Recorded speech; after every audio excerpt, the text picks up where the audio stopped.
उसको बंद कर दो पीछे। देखो इधर, ये नहीं देख रहे हो, इसका नाम लिखा है एटम्स एंड मॉलिक्यूल। थर्ड वाले चैप्टर का नाम क्या लिखा है? Atoms and molecule. और फोर्थ वाले चैप्टर का नाम दे दिया तुम्हारा क्या चीज़? फोर्थ वाले चैप्टर का नाम दे दिया स्ट्रक्चर ऑफ एटम। उल्टे पुल्टे नहीं दे दिया है। पहले स्ट्रक्चर ऑफ एटम देना चाहिए, तब ना मॉलिक्यूल के बारे में बताना चाहिए, है कि नहीं? पहले में दे दिया है atoms and molecule. Atoms and molecule पहले दे दिया। एटम्स से तो मॉलिक्यूल बनता है, फिर इसके बाद सब चीज़ बनती है। स्ट्रक्चर ऑफ एटम बाद में दे रहा है कि नहीं? तो पहले इसको देना चाहिए था, बाद में इसको देना चाहिए था। तो पहले में इसको दे दिया, इसको बाद में दिया, है कि नहीं? तो पहले देखो पढ़े क्या, अब तक पढ़े क्या चीज?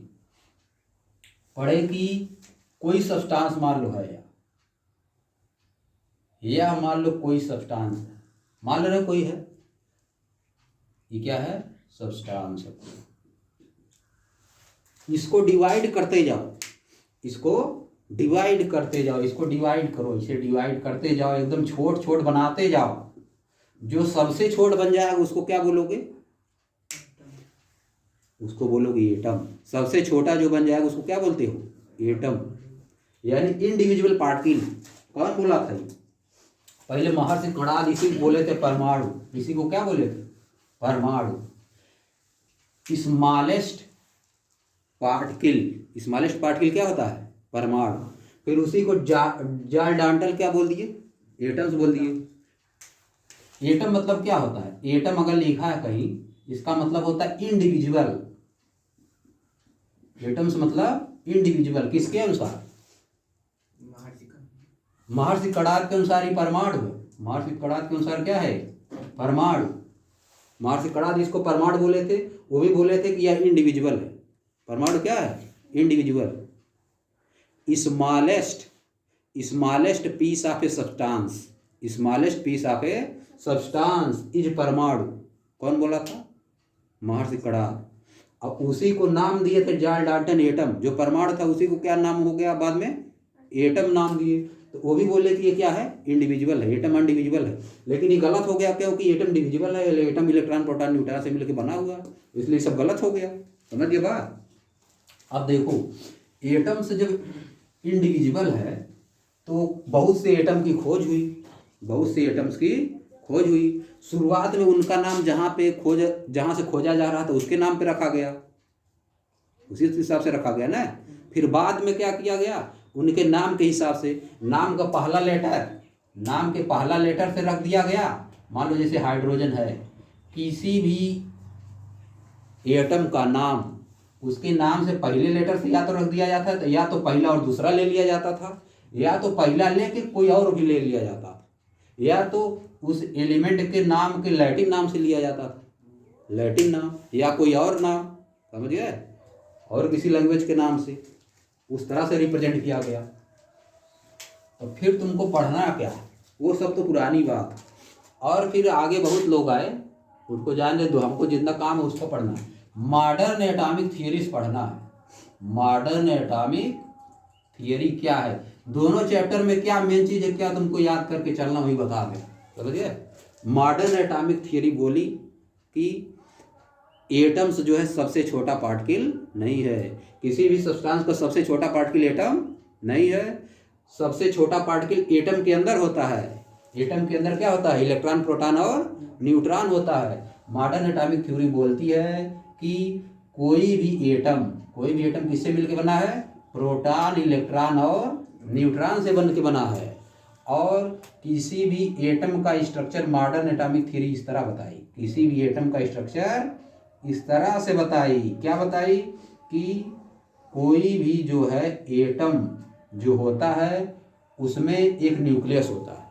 किसी भी एटम्स में क्या होता है? एक न्यूक्लियस होता है। समझ गए? न्यूक्लियस में कौन होता है? प्रोटॉन और न्यूट्रॉन होता है।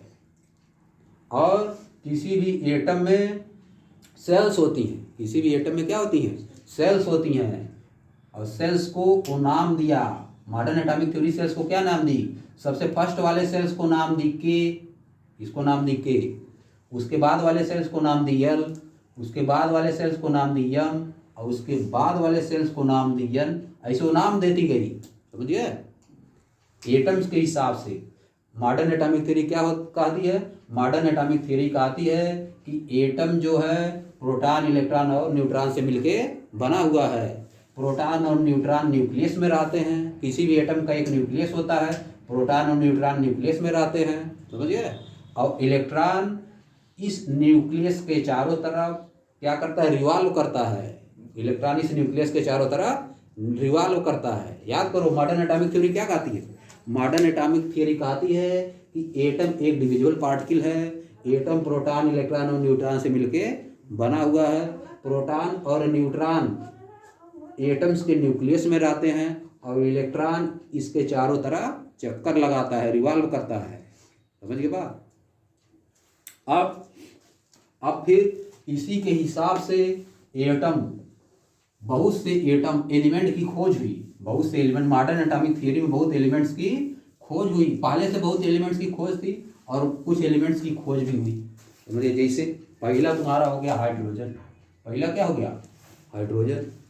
दूसरा helium, lithium, beryllium, boron, carbon, nitrogen, oxygen, chlorine, neon. फिर सोडियम,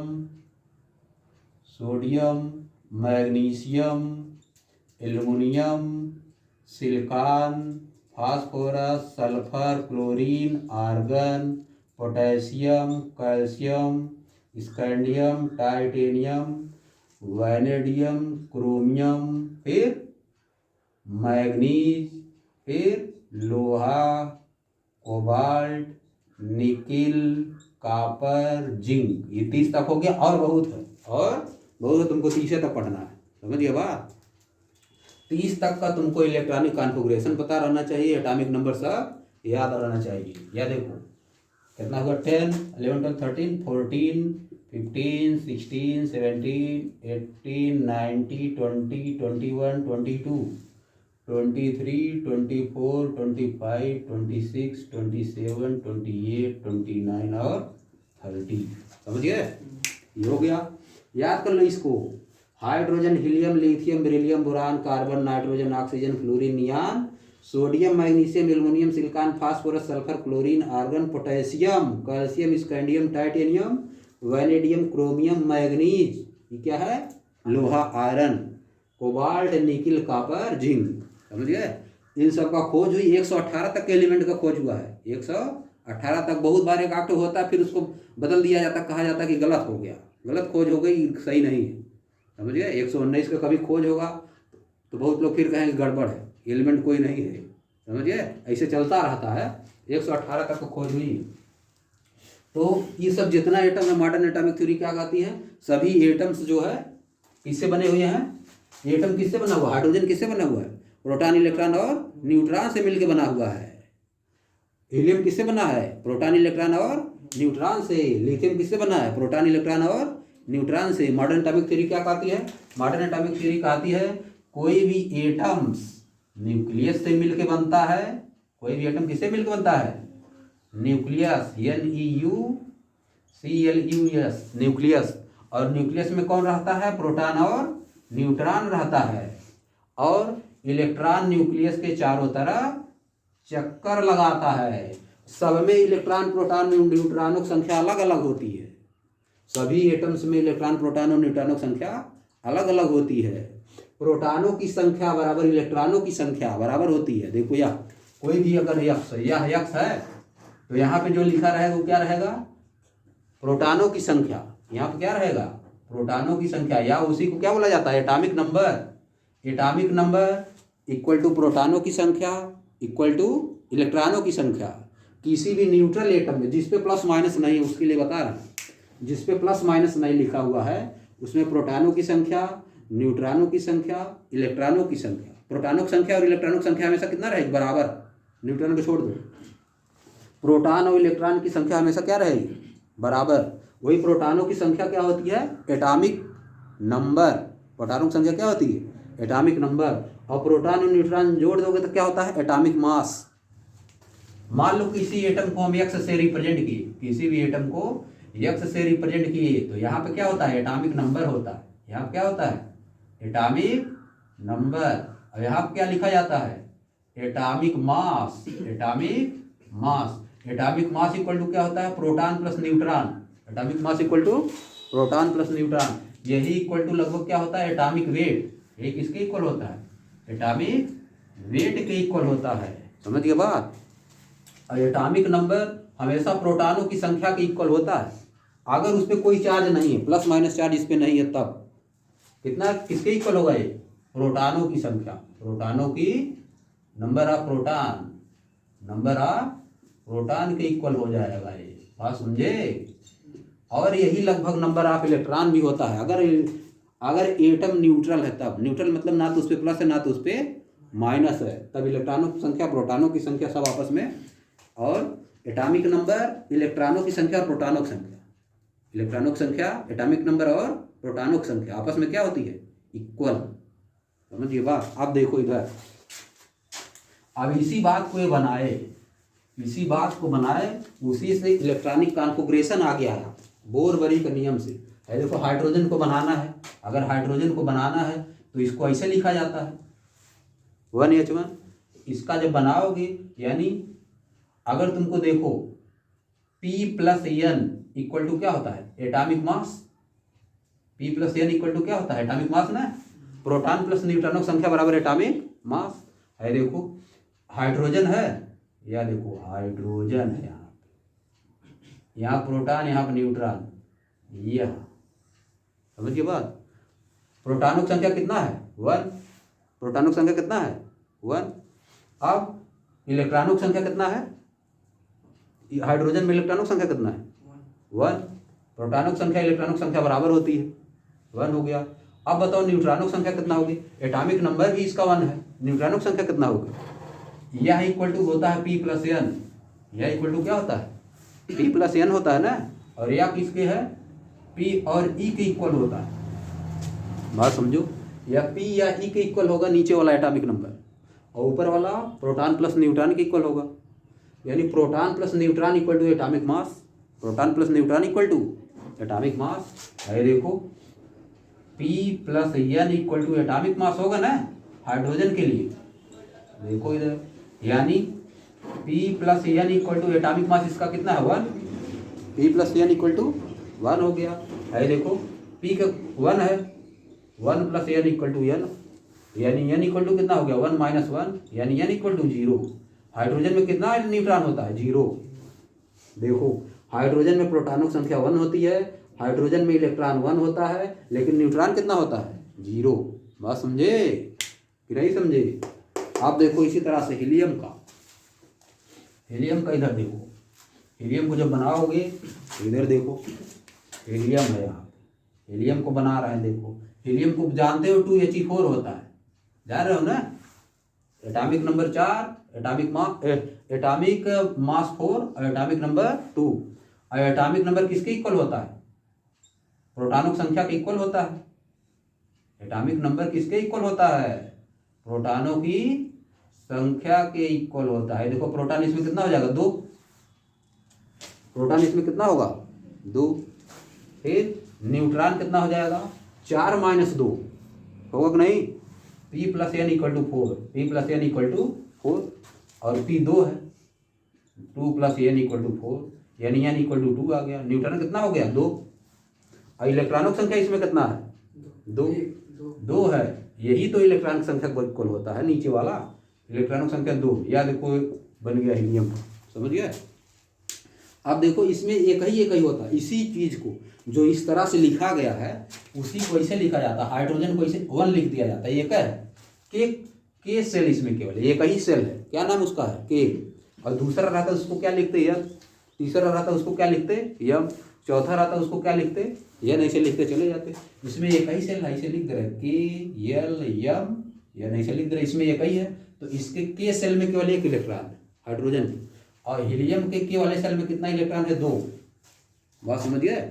अब एक तो रूल है, क्या रूल है, बोर-बरी का 2n स्क्वायर रूल। बोर-बरी का 2n² रूल है, उसी के हिसाब से इलेक्ट्रॉन इसमें 2 रखा गया। हाइड्रोजन वाले में 1 इलेक्ट्रॉन जो रखे थे इसी रूल से रखे थे। 2n² क्या है, n इक्वल टू क्या है 1 2 3, n इक्वल टू 1 2 3। ये क्या होता है, इधर से सेल्स की number of shells. n equal to 1 है तो पहला सेल्स, n इक्वल टू 1 है तो पहला सेल।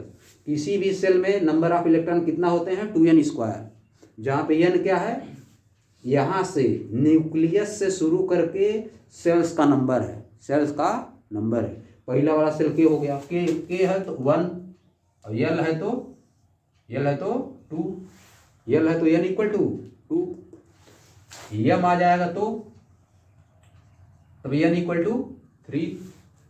समझे, KLMN ऐसे चलता रहेगा। KLMN चार्ट हो गया, तुमको 4 की जरूरत पड़ेगी। KLMN और भी होता बहुत आगे तक होता है, 4 की जरूरत पड़ेगी। K के लिए n इक्वल टू 1, K के लिए n इक्वल टू 1, तो पहले वाले सेल में इलेक्ट्रॉनों का अधिकतम संख्या कितना हो जाएगी 2 × 1 का स्क्वायर यानी 2, 2 × 1 का स्क्वायर यानी 2। यानी पहले वाले सेल में हम अधिकतम 2 इलेक्ट्रॉन भर सकते हैं, या तो 1 इलेक्ट्रॉन भरेंगे या तो अधिकतम 2 इलेक्ट्रॉन। बात समझ गए। इसीलिए अब देखो, अगर हम लिथियम का बनाएंगे, देखो इधर इसी तरह से अगर लिथियम को बनाओगे, इधर देखो, या देखो लिथियम में 3 इलेक्ट्रॉन यह होता है कि नहीं।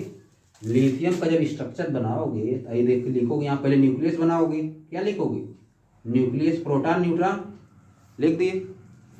फिर इसके बाद एक बनाओगे, पहले वाले में अधिकतम 2 ही इलेक्ट्रॉन भर ही सकते हो, पहले वाले में अधिकतम 2 इलेक्ट्रॉन भर सकते हो। क्यों, क्योंकि बोरबरी का 2n² का नियम है, बोरबरी का 2n² का नियम है।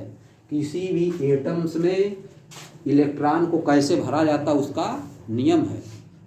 कोष होता है, बोरबरी ने कोषों को KLMN नाम दिया। क्या नाम दिया, KLMN है। देखो ऐसे होता है, क्या नाम दिया इसको, है जो कोष जो सेल बन रहा है, सेल बन रहा है KLMN, इसको KLMN नाम दिया गया है।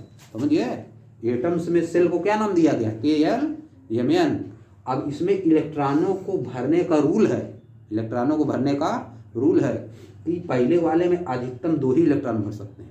कौन सा रूल है, 2n² वाला रूल है। कौन सा रूल है, 2n² वाला रूल है कि पहले वाले सेल में अधिकतम 2 इलेक्ट्रॉन, अधिकतम कितना 2 इलेक्ट्रॉन। क्योंकि इसके लिए n का मान कितना है 1, पहला सेल है ना, इसलिए n इक्वल टू 1।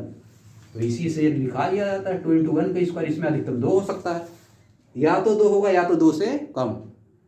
इसीलिए हाइड्रोजन के लिए एक इसमें लिखा गया था ना, या तो 2 हो सकता है या तो 2 से कम। अब देखो इसके लिए n इक्वल टू क्या होगा 2, तो 2n² रूल से दूसरे वाले सेल में अधिकतम कितना भर सकते हैं, इधर देखो 2 × 2 का स्क्वायर यानी 4 दूनी 8। दूसरे वाले में अधिकतम कितना भर सकते हैं 8, या तो 8 भर सकते हैं या तो 8 से कम। उसी तरह से तीसरे वाले में 2n², इधर देखो 2 × 3 का स्क्वायर यानी 9 दूनी 18 हो जाएगा। या तो इसमें 18 भर सकते हैं या तो 18 से कम। इसी तरह से या तो इसमें 32 भरेंगे या तो 32 से कम। यह सब रूल है, समझे। अब देखो ये सब बात पहले बताना चाहिए था ना, बाद में बताया। पहले में ये सब तो पहले की बात है, तब नहीं इलेक्ट्रॉन निकले खुलेगा, प्लस माइनस तब नहीं आता है। अगर नहीं, ये सब पहले रहना चाहिए। इधर देखो, आप देखो बता रहे हैं दूसरे वाले में, लिथियम के लिए आ जाओ। लिथियम में देख रहे हो कितना है 3, तो पहले वाले में रूल है अधिकतम 2 ही भर ही सकते हैं। पहले वाले में कितना भर सकते हैं, अधिकतम 2 इलेक्ट्रॉन। जब 3 इलेक्ट्रॉन है तो एक ठन बच गया, जब बच गया तो इसमें इसको नहीं भरना है। रूल है, क्या है, रूल की ही नहीं, किसी ने 3 झोंक दिए, तीनों भरा गया, 3 इसमें नहीं बनना है। जब इसमें 2 हो गया, अगले वाला अगले में जाएगा, एक वाला अगले में जाएगा। जो इस तरह से बना हुआ है इसी को यहाँ पे लिखा जाता है 2,1। इसी को क्या लिखा जाता है 2,1। इसका मतलब इसके वह वाला, इसका मतलब क्या, वह वाला। हाँ उल्टा लिख दिया, 2 1 लिथियम कराएगा। इसका तो 2 केवल रहेगा, इसका केवल 2 रहेगा, इसका क्या रहेगा 2 1। समझ गए। इसी तरह से आगे का सब भरा जाता है। उसमें अधिकतम कितना भर सकते हैं 8 तक। दूसरे वाले में कितना भर सकते हैं एल वाले में 8 तक। इसी तरह से इसका क्या हो जाएगा 2 2, अब नहीं बना रहे हैं उसको। इसी तरह से इसका क्या हो जाएगा 2 3, इसका क्या हो जाएगा 2 4, इसका क्या होगा 2 5, इसका 2 6 बनाओगे। अगर ऑक्सीजन को बनाओगे तो पहले वाले सेल में 2 इलेक्ट्रॉन, दूसरे वाले में 6 भरोगे। अब ये रूल एक ठो और है, रुक जाओ पहले कर दे। अब देखो दूसरे वाले में 2 7 हो जाएगा, फिर इधर 2 8। जिसके लास्ट सेल में 8 इलेक्ट्रॉन आ गया, किसी भी अगर एटम के किसी भी एलिमेंट के एटम के लास्ट सेल में अगर 8 इलेक्ट्रॉन आ गया तो क्या होता है? ऑक्टेट कंप्लीट हो गया। वो रिएक्शन नहीं करता है, वो रिएक्शन नहीं करता है, समझ गए? वह कोई कंपाउंड नहीं बनाता है, वह कोई कंपाउंड नहीं बनाता है। ऑक्टेट कंप्लीट हो गया 8 इलेक्ट्रॉन। और सोडियम में आओगे तो देखो जब 8 हो गया तो 2n² नियम वाला रूल है, उसमें 8 तक भर ही सकते, उससे ज़्यादा नहीं भर सकते, तो यानी तीसरे में जाना पड़ेगा। इसका क्या होगा? 2 8 1 हो जाएगा। बात समझे? फिर इसका 2 8 2, फिर 2 8 3, फिर 2 8 4, फिर 2 8 5, फिर 2 8 6, फिर 2 8 7, फिर 2 8 8। अब देखो यहाँ जब हो गया, एक रूल से खाली अभी हुआ, एक रूल लिखा, पहला वाला फर्स्ट रूल क्या है? 2n² rule. बोरबरी का 2n² रूल से यहाँ तक हो गया, समझ गए?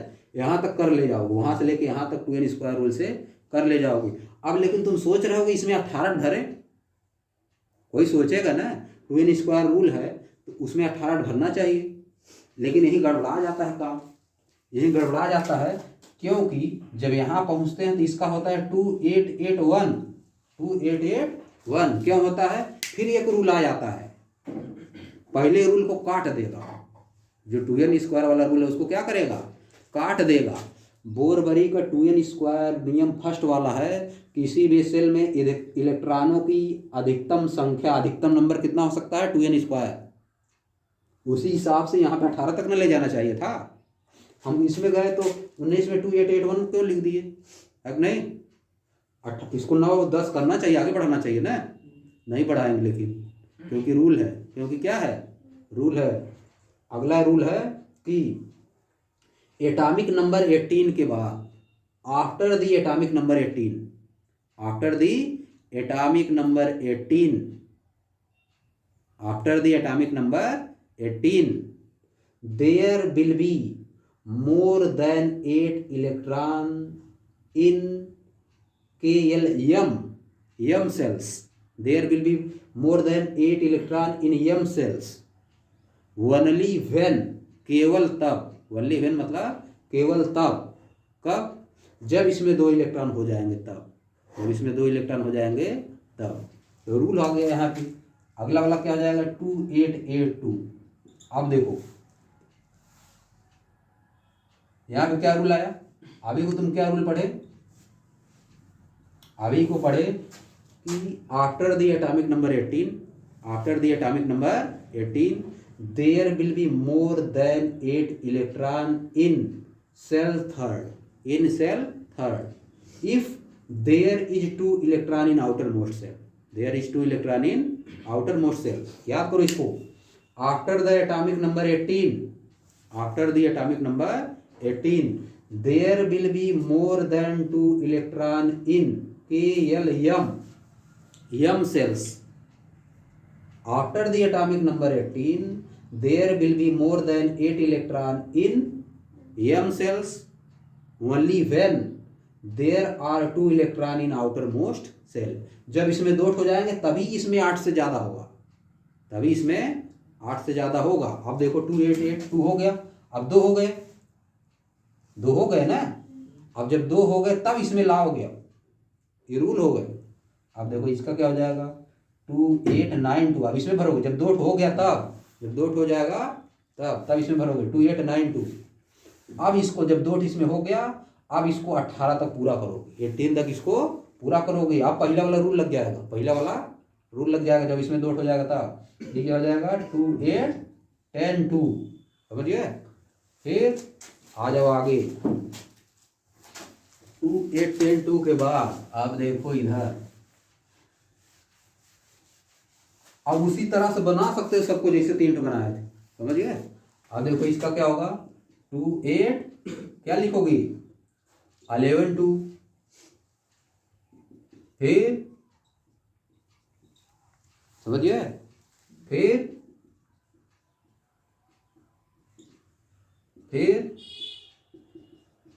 आप देखो यहाँ पे फिर एक रूल आएगा, एक रूल है यहाँ, अगर कहीं पे लास्ट में 12/2 आ जाता है, कहीं पे 12/2 आ गया, लास्ट में अगर 12/2 आ गया तो उसको चेंज कर दिया जाता है। ये एक्सेप्शन है, गलत है, क्या है, गलत, क्या है, गलत है। इसको किस में चेंज करोगे, 2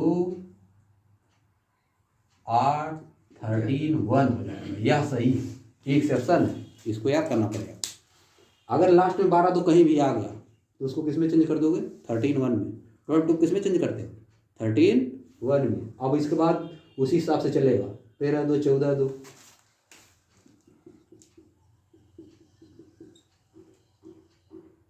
फिर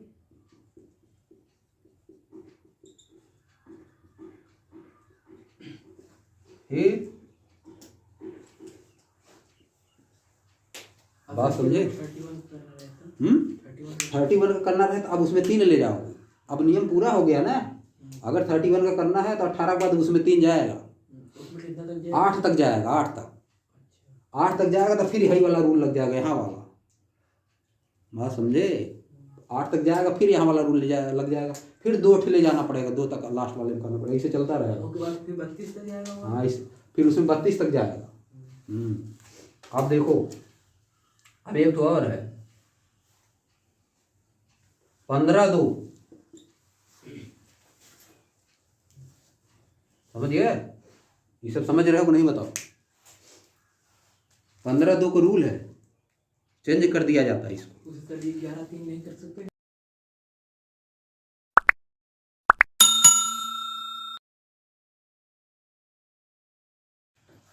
अब देखो, जो प्लस माइनस आता है, सबके ऊपर जो प्लस माइनस आता है, जैसे देखो यहाँ पे जो मेटल है, जैसे सोडियम हो गया, हमेशा लिख रहे थे ना, सोडियम के ऊपर एक प्लस, सोडियम के ऊपर एक प्लस जो लिख रहे हैं, इधर देखो, 1 इलेक्ट्रॉन है इसके पास, तो ये सोचेगा कि हमारे वाले ऑक्टेट में 8 इलेक्ट्रॉन हो जाए, क्या सोचेगा, लास्ट वाले में 8 इलेक्ट्रॉन हो, समझिए। इसीलिए यही 1 इलेक्ट्रॉन निकल जाता है। सोडियम का देखो, जब ये बनाओगे, या वाला बनाओगे, या जब बनाओगे स्ट्रक्चर सोडियम वाला, तो 3 बनाओगे, समझिए।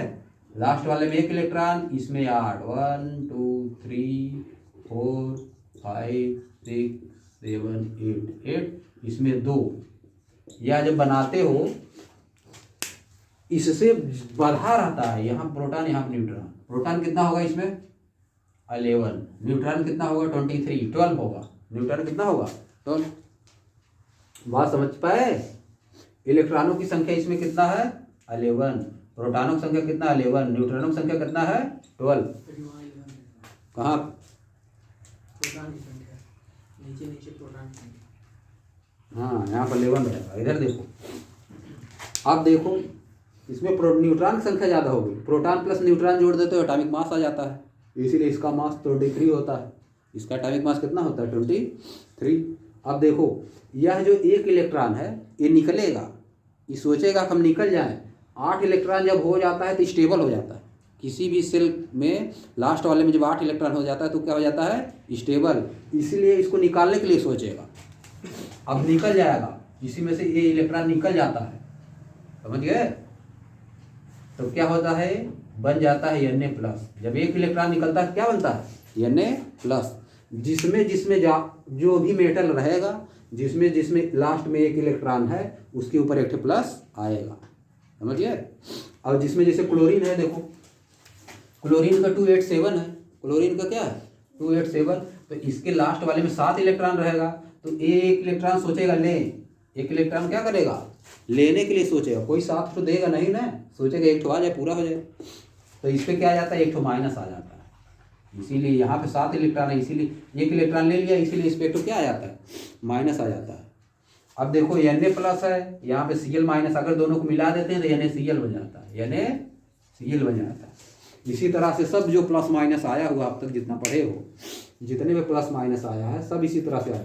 अब देखो इस पे 3 प्लस क्यों आता है, Al के ऊपर 3 इलेक्ट्रॉन है, लास्ट में कितना है 3 इलेक्ट्रॉन, इसीलिए इस पे 3 प्लस आता है। इसीलिए इस पे 3 ठो प्लस आता है, क्योंकि 3 इलेक्ट्रॉन दे देता है, किसी को दे देगा, समझिए। इसी तरह से रहता है इन्वायरमेंट में, इसी तरह से रहता है, Al3 प्लस करके रहता है। अगर 3 ठो माइनस वाला कोई मिल जाएगा तुरंत उससे अटैच हो जाएगा, समझिए। जैसे Al एक ठो है, क्लोरीन 3 ठे इसे है, इन्वायरमेंट में इसे उड़ रहा है, मान लो कहीं पे गए, समझिए इसे उड़ रहा है, या 3 ठो है, इधर 3 ठो माइनस है, ये तीनों आपस में जुड़ जाएगा, तीनों आपस में क्या होगा, जुड़ के बना लेता है AlCl3, एल्युमिनियम क्लोराइड, AlCl3 ऐसे जुड़ के बनाता है। प्लस माइनस जितना भी आता है सब इसी तरह से आता है, समझ गए बात कि नहीं समझे। यह सब हो गया इलेक्ट्रॉनिक कॉन्फ़िगरेशन। बात समझ पाए कुछ, ये सब हवा में चला गया।